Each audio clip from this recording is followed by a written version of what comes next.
Hi, I'm very sorry that I'm not with you at the UNA today, but in fact, as you're watching this, I will be in the refugee camps in western Pakistan at the request of President Obama, who has shown a great deal of concern and leadership, indeed personal, detailed involvement in the situation in western Pakistan, and has asked me to go out there to give him a first-hand report and to convey to the people of Pakistan our deep commitment that we're going to do everything we can to help them. We've already pledged $110 million. Much food is on its way. Americans are assisting in every way possible, and we will give more assistance as the situation continues to develop.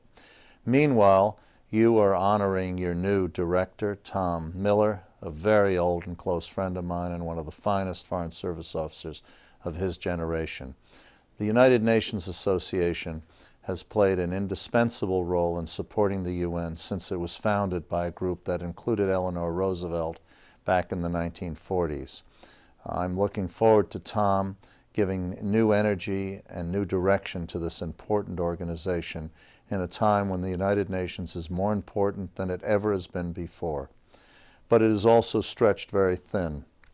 Quite frankly, I think that in recent years the UN has been undermined and underfunded by an ambivalent approach by the United States. That era has come to an end.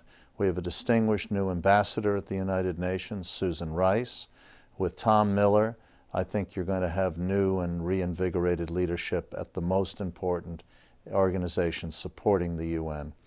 Now, what about the UN and American foreign policy? As I've said many times, it is a flawed but indispensable institution, or, if you prefer, an indispensable but flawed institution. Either way, our job is to strengthen it. It was created by a group of people led by the United States who had a vision. That vision proved valid, but over time the UN became highly bureaucratized and often fell very far short of its ideals.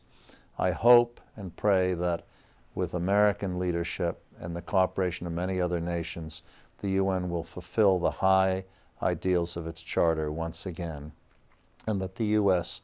will be one of its leaders.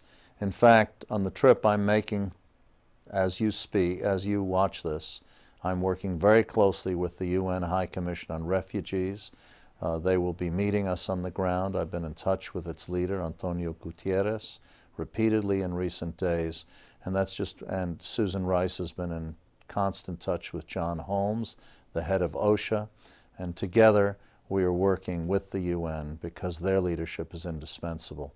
The UNA's leadership in mobilizing American understanding for the UN is equally indispensable. Tom and I have worked together when he was ambassador in Greece, when he worked as my deputy on the Cyprus negotiations, and in the Balkans. I know him and Bonnie very well. They're committed, practical idealists, people who believe that you can improve the world but know how to get it done. And I congratulate all of you at UNA for a very wise choice. I congratulate Tom and Bonnie for coming back home after their service in London for Plan, and I look forward to meeting with you in person in the near future. Thank you very much and have a good evening.